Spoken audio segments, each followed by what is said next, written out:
Welcome to a Healthy Push podcast. I'm Shannon Jackson, former anxiety sufferer turned adventure mom and anxiety recovery coach. I struggled with anxiety, panic disorder, and agoraphobia for 15 years.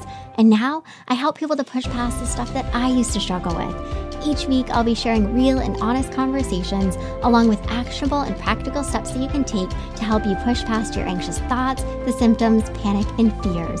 Welcome. You're right where you're meant to be. All right, let's talk about 5 reasons why you're continuing to struggle with anxiety despite doing all the things. And I just want to start off by saying that struggling with anxiety, panic disorder, and agoraphobia sucks. Like, it absolutely freaking sucks. And the recovery journey is hard. Like, it can be so incredibly frustrating and annoying and defeating, especially if you've been struggling with anxiety, panic, and fear for months or years or a decade or more, or ever since you can remember, which is something I hear pretty often. And it really sucks to feel like I've literally tried all the things, like I've been doing all the things, and it seems like it doesn't matter what I do, I'm still struggling. And I think what makes any healing journey really hard is that it's filled with so many emotions and some really tricky ones, like anger, sadness, fear, embarrassment, shame, and hopelessness. Like, these things are really hard. So in general, struggling and working to recover is just really overwhelming because you're essentially struggling with something that is really hard while you're trying to heal. And let's be real, as humans, we are not good at just allowing ourselves to struggle without constantly trying not to struggle. We sort of live in a world, right, that perpetuates this idea that we should always be okay. And if we're not okay, then there's a quick fix for it. And we just need to do X, Y, Z, and then we'll be all better. It's just so enraging and silly. So because we have a lot of these messages and we see a lot of fake stuff, it ends up with a lot of us walking around just feeling really bad about ourselves and feeling bad about what we're going through and feeling like an absolute failure for not being able to get better, especially quickly. And I get it because I felt this way for a long time. Like, for years, I tried so freaking hard. Like, I tried anything and everything. I pushed and I pushed. I felt like I was really doing it all. But despite my efforts, I was still struggling daily with so much anxiety, panic attacks, so much intense fear. But a big reason why I was struggling for so long and so hard is because I was always pushing myself, but it was never really in a healthy, kind way until I began to recover. And this is why I wanted to create this episode, because for years I was stuck in a cycle of trying to fix and force and get better, but in a way that never really felt good or was helpful. And I don't want you to fall into the same traps that I did. So let's dive in, and we're going to talk about why you're continuing to struggle with anxiety despite doing all the things. Because once you understand sort of what's causing it, like some of the root stuff, it really helps you to dig in and take the healthy steps and do it in a healthy way that's actually going to be helpful. So I hope that these 5 things that I share with you really gives you some insights and some practical tips and some nudges that will help to get you unstuck and help you to keep moving forward in a healthy way and in ways that just feel good. Okay, so number 1, and this is one of the biggest reasons why people continue to struggle with anxiety despite doing it all, and it's because they're doing all the things, but they haven't yet accepted where they're at.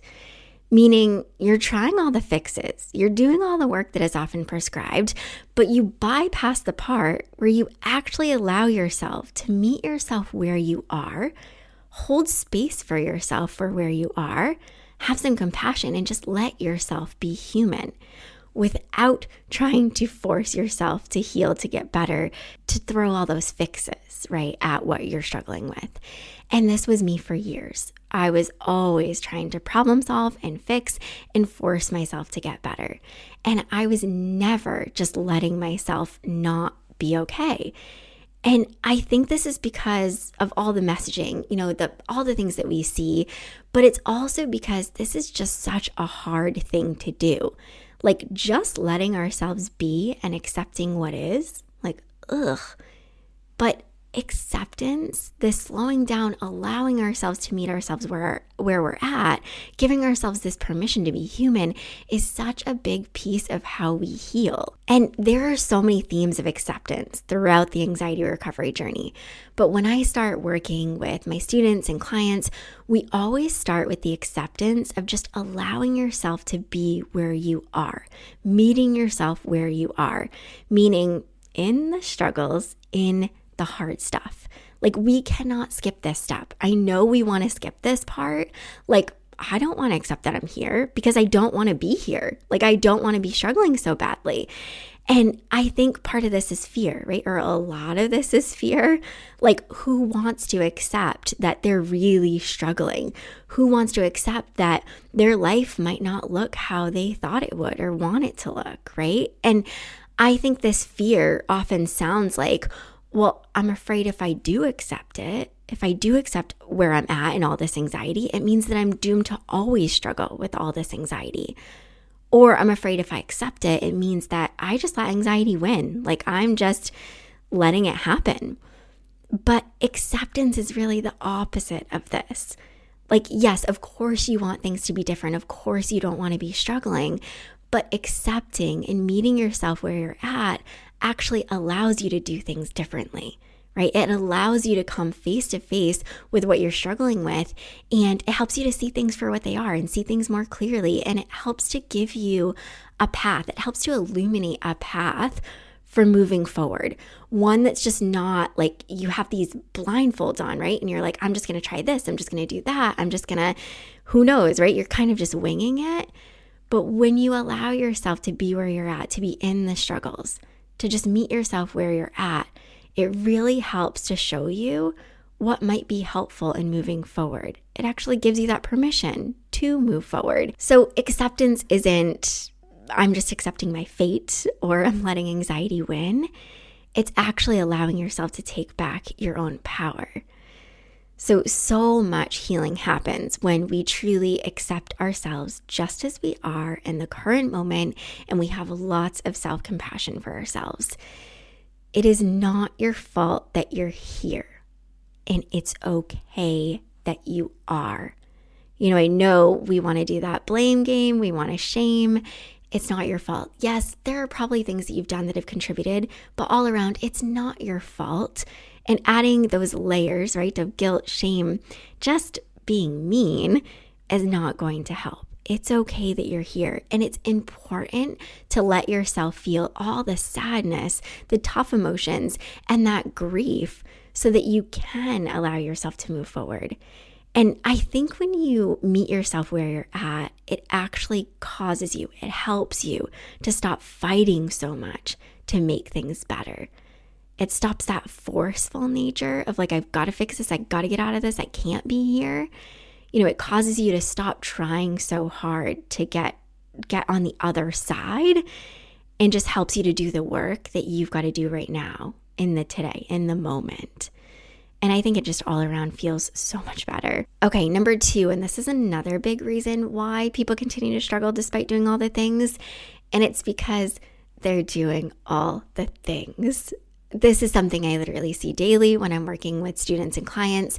They're meditating, they're exercising, they're journaling, cold plunging, listening to all the podcasts, trying all the supplements, exercising, going to therapy, journaling, trying to create the perfect routines, and on and on and on. Does this sound familiar? Trust me, I get it. You are looking for the thing or things that will help you and take the anxiety away, take the struggles away. Which of course you are, right? Like you're struggling and you just want to feel better. But anxiety showing up is often a sign that there's been too much stress, too much overwhelm, too much change, too much busyness, too much thinking, too much doing. So when anxiety shows up and then you add even more to the mix, you're unfortunately just sending your system and your brain into overdrive, which is kind of the opposite of what you need when anxiety shows up. Like anxiety is that sign, hey, I need you to slow things down. I'm just thinking, I heard Glennon Doyle say this on her podcast, We Can Do Hard Things, which I'm an avid listener of. And it really stuck with me. She said, and I'm paraphrasing here, struggling means stop, not keep going. And I think this is so true. Like we get hit hard with things, hard moments, hard experiences, and we're like, all right, let's go through this. Let's get through this. Let's get on the other side of this.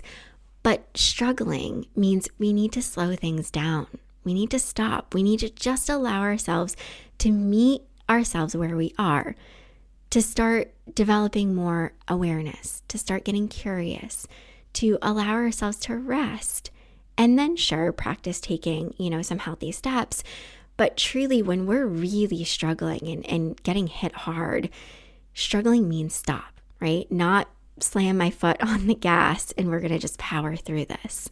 And I'm not saying things like meditation and exercise, journaling, cold plunging, podcasts, all these things aren't supportive.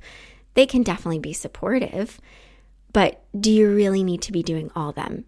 Because the truth is, when we're doing all of them, we're just trying to fix the anxiety and get rid of it. We're trying to make it go away, right? Which one of these things or which combination of things, or I got to do all of these things to make it so that the anxiety goes away and I'm not struggling anymore. And it just kicks up our nervous systems, right? And makes things even tougher. So I'd much rather see you commit to one or two things that you know are supportive and helpful. And sure, let's do those. But we cannot power through and force our way through struggling, especially with anxiety. It just doesn't work. So rather than trying to do all the things to make anxiety go away and make yourself better and not struggling anymore, how can you pull back on the doing and just practice letting yourself be more? And this is a lot of the work that I do with students and clients because they've been doing the opposite for so long. Just going, doing, and never letting themselves be and never letting themselves feel. And this is a really good segue into number 3. So another reason why people continue to struggle, despite doing all the things, is they're never letting themselves feel. This is a really common coping mechanism that I see in lots of people that I work with, and it's one that I had for years and years and years. Like you're using all the things to try to make anxiety go away, rather than working to accept it and working on creating a healthy relationship with it and a healthy relationship with yourself. Like you are throwing all the fixes, the tools and hacks at anxiety, and you're always staying busy and you're always putting on a face and pretending as though everything is fine, and you're avoiding lots of things and probably convincing yourself you don't even care about those things, you don't want to do those things. But it's really, you have such a resistance to feeling. You're simply not slowing down and letting yourself feel because that feels really uncomfortable and not so great.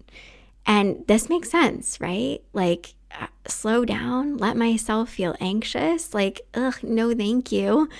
I get it. But feeling is a huge part of how we heal our relationship with anxiety and our other emotions and just with ourselves.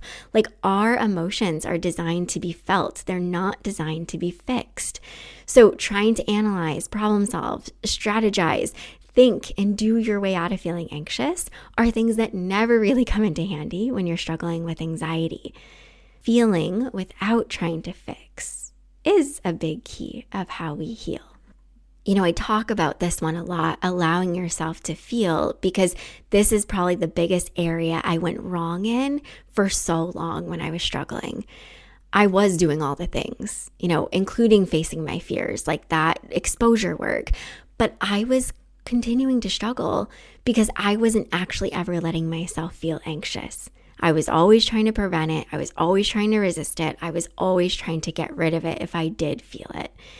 And dropping the resistance and letting yourself feel is a big part of how we heal.